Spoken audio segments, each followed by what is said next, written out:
Wesh les gars, c'est James. Je vous ai préparé une nouvelle vidéo aujourd'hui et on va parler argent. On va parler de ce que je dépense, de combien je gagne et je pense que cette vidéo elle va aider pas mal de personnes qui ont envie de venir à Montréal, qui veulent savoir, je peux pas dire le coût de la vie parce que c'est juste mes dépenses à moi, mais qui ont envie d'avoir une petite idée de ce que tu vas payer, ce que tu vas dépenser quand tu habites à Montréal. Je vous ai préparé une petite vidéo, donc installe-toi, pose-toi tranquillement et puis on est parti. You wear a hat they call dad. Me, I'm the dad in a hat. You just like clubbing and clothes. Me, I like afternoon naps. 3 happy meals for the road. Avant de commencer à faire la vidéo, il y a deux choses que je voulais vous dire. Il y a une bonne nouvelle. La bonne nouvelle, c'est que, enfin, mon ancien colocataire m'a payé. Je vous jure. Même moi, j'étais étonné. Il est malin. Il savait que c'était mieux pour lui de payer parce que moi, j'allais pas le lâcher. Et la deuxième chose, j'ai fait une découverte incroyable. Au Canada, le foot, ça tue sa mère. Je suis allé voir un match de foot de l'équipe de Montréal. On a battu l'équipe de Toronto. C'était incroyable.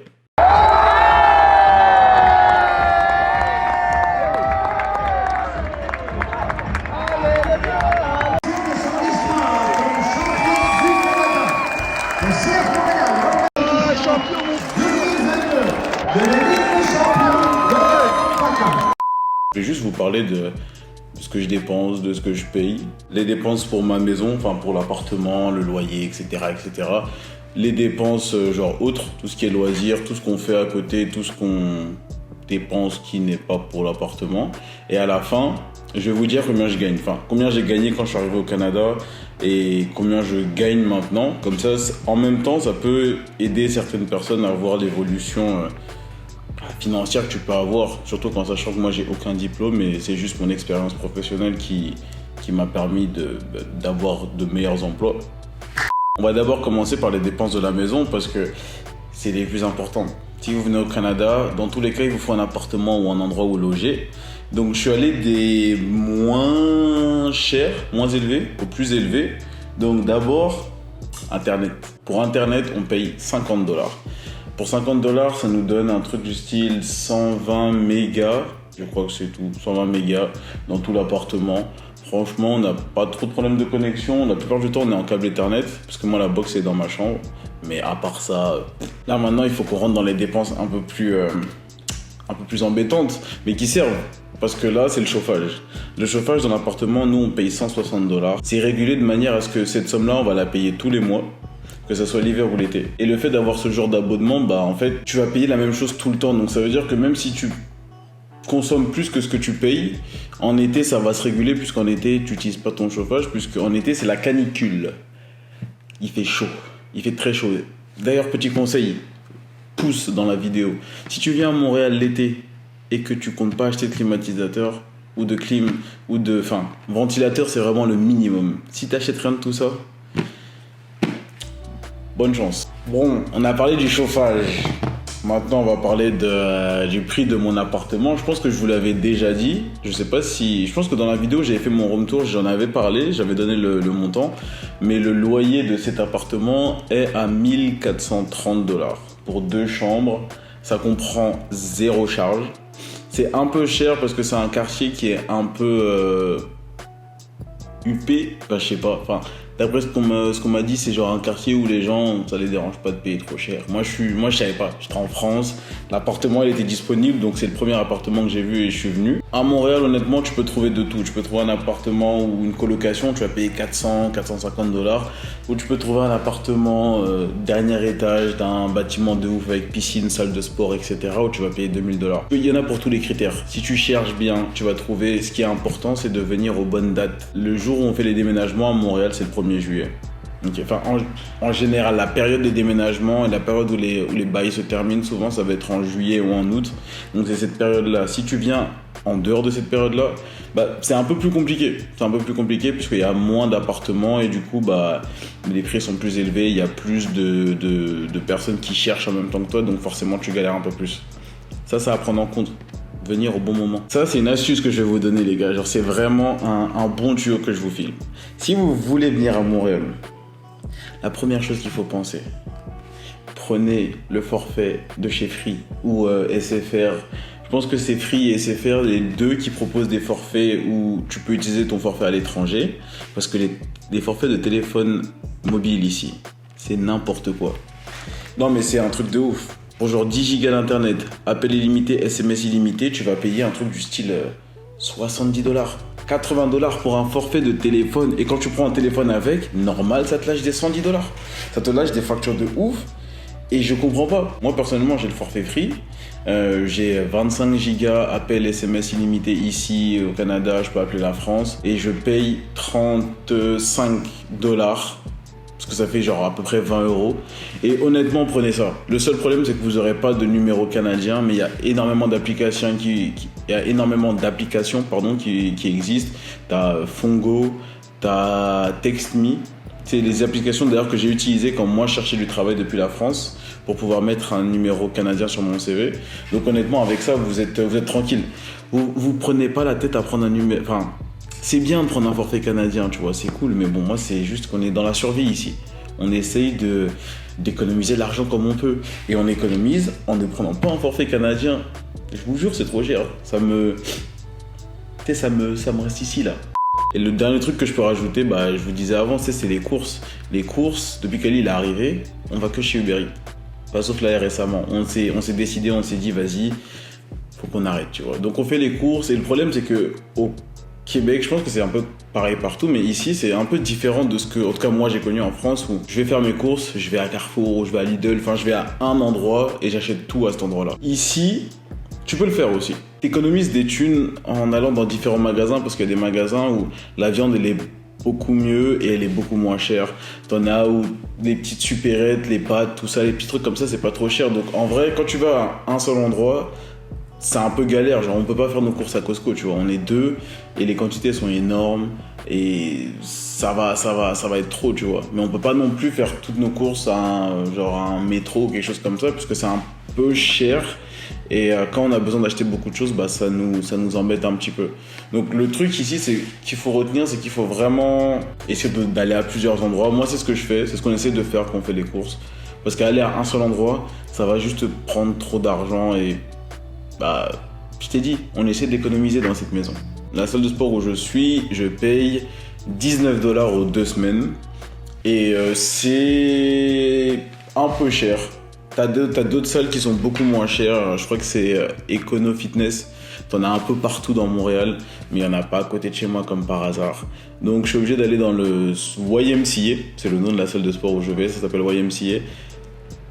C'est un peu cher, mais ça va. Le seul truc qui est embêtant, c'est que pour le prix, les machines, elles sont pas non plus... c'est pas du fitness park, quoi. Alors que fitness park, c'est pas un truc de ouf. Mais là, c'est un peu des machines un peu anciennes. Dans les autres paiements un peu relous, t'as la carte de bus. Ça, moi, c'est un peu embêtant puisque moi, toute ma vie, j'ai eu le truc étudiant, tu sais, la carte imaginaire étudiant. Donc, où j'ai pas payé, où je payais vraiment très peu. Là, je paye $90. Ils ont augmenté les prix cette année, j'ai trop les nerfs. $90 par mois. En soi, ça va, tu vois, genre, ça reste un prix correct, on va dire. Même si ça me fait mal au cœur tous les mois de lâcher $100 pour pouvoir prendre le métro. Mais bon, tu vois, c'est les prix. Sauf si t'es étudiant. Il me semble que pour les étudiants, c'est un truc je crois que c'est moins 50 ou moins 75%. Je crois que c'est genre $50 ou $75 que les étudiants ils payent. À vérifier, je suis pas sûr, mais je sais que les étudiants vous payez moins cher que les personnes qui étudient pas. Donc ça va prendre en compte si jamais tu viens ici pour étudier. Si je devais raccourcir le reste des loisirs, c'est tout ce qui va être genre activité ou aller sortir, aller manger. Les prix en général pour tout ça, je trouve que c'est quand même pas cher. Après, ça dépend où tu vas. T'as des endroits à Montréal. D'ailleurs, t'as un endroit pas loin de là où j'habite où c'est un restaurant de fruits de mer. Pour te dire, quand tu vas sur le site internet du restaurant, il y a 4 étoiles de $, tellement c'est cher. Dans la ville, t'as là pour tous les prix. Peu importe où t'habites, peu importe où tu vas toujours trouver un truc bon. Cher ou pas cher, tu vois, ça dépend de tes envies, ça dépend de ton budget, ça dépend de ton portefeuille et tout ce qui est shopping aussi, c'est à peu près la même chose. T'as beaucoup de choix, les prix sont, ça varie en fait, c'est comme partout, ça dépend où tu vas, donc en vrai ça va dépendre des gens qui veulent acheter des vêtements, c'est où vous voulez aller, qu'est-ce que vous voulez acheter, mais il y a une chose à ne pas oublier, les prix que tu vois affichés sont des prix hors taxe. Tu vois, donc quand tu vois un truc, tu vas dans un magasin, il est écrit que c'est 15 balles, et bah quand tu vas arriver à la caisse, à ces 15 $, tu vas devoir ajouter 15%. Tu vois, c'est la taxe au Québec, c'est 15%. Donc tout le temps, dans tous les endroits où tu vas avoir des prix, je pense, normalement les prix sont toujours affichés hors taxe. Et la deuxième chose, ça c'est le classique que je pense que tout le monde dit, le pourboire, bah, je le mets dans mes dépenses, puisque dès que je sors, dès que je vais manger quelque part, je laisse un pourboire. Dès que je vais chez le coiffeur, je laisse un pourboire. Quand je vais dans un restaurant, dans un bar, je laisse un pourboire. Il faut s'habituer à vivre avec ça. Moi maintenant, ça me dérange plus parce que j'ai tellement l'habitude de le faire. Mais il y a aussi un côté où quand on me fait une livraison et que je dois payer par carte, en fait quand tu payes, la machine elle va te demander combien tu veux mettre de pourboire. Et moi, j'ai pas la force de devant le mec. C'est le mec, il est venu, il m'a fait la livraison, il a attendu, et de mettre 0 $ de pourboire. Tu vois, je peux pas. Par contre, sur Uber Eats, quand c'est caché et que tu peux mettre la petite option laisser la porte, laisser le colis devant la porte, laisser la bouffe devant la porte, là j'avoue je suis un bâtard. Des fois je laisse que 1 $. Mais 1 $ c'est déjà bien. Il y a des gens ils laissent jamais rien. Donc je pense que je suis une personne généreuse. Hein, on peut dire ça comme ça. Et là-dessus, non mais franchement, t'es mal à taille du rat quoi. Parce que là vous avez vu à peu près ce que je dépense sur un mois, mais il faut voir aussi ce que je gagne. Et avant de vous dire combien je gagne actuellement, on va faire mon historique financier que j'ai eu depuis que je suis arrivé au Canada. Donc comme vous savez, si vous avez regardé ma première vidéo où j'expliquais un petit peu mon parcours au Canada, j'espère que vous l'avez fait. La première fois que je suis arrivé ici, j'étais préparateur de pâtes fraîches. D'ailleurs, big up à... comment ça s'appelait ? Pâtes Colotia, quelque part dans Jean Talon, j'ai pas l'adresse. Les pâtes sont comme ça. Je le sais parce que j'en ai fait. Tu vois, je suis techniquement quelqu'un qui sait préparer des pâtes fraîches, tu vois. It is what it is. Je gagnais vraiment le minimum. Et le minimum à l'époque, l'année dernière, c'était 13 $ et 10 centimes. Quelque chose comme ça, 13 $ et 10 centimes. Donc j'ai travaillé là-bas pendant 2 mois. Ensuite, Uniqlo m'a mis bien, hein. Franchement, Uniqlo, c'est la famille de ouf. Parce que la paye était bien, j'étais payé 15 $. Je crois que j'étais payé quelque chose comme 15 $. Ou 14,50. Entre 14,50 et 15 $. C'était à peu près ça que je gagnais, tous les mois. Que je gagnais de l'heure. Et en plus, t'avais des réductions de malade sur les vêtements. Ça... Uniqlo, mon t-shirt en dessous, Uniqlo, t'es fou, j'ai trop de vêtements d'Uniqlo, j'avais moins 30% sur tous les vêtements. Là limite c'est comme si je suis sponsorisé par Uniqlo tellement j'ai des vêtements de chez eux. Je vous aime Uniqlo, merci beaucoup. Là où je travaille actuellement, je gagne, alors quand j'ai commencé là-bas on m'a pas donné de salaire horaire, c'était la première fois parce qu'en fait c'est un boulot de bureau en fait. Donc on m'a donné mon salaire annuel et à l'année, je gagne, je crois que c'est 36 000 quelque chose. Ce qui est pas mal en sachant que si tu fais le calcul, dites-moi si je me trompe, mais je crois que ça fait un truc du style genre 18 $ et quelques, tu vois.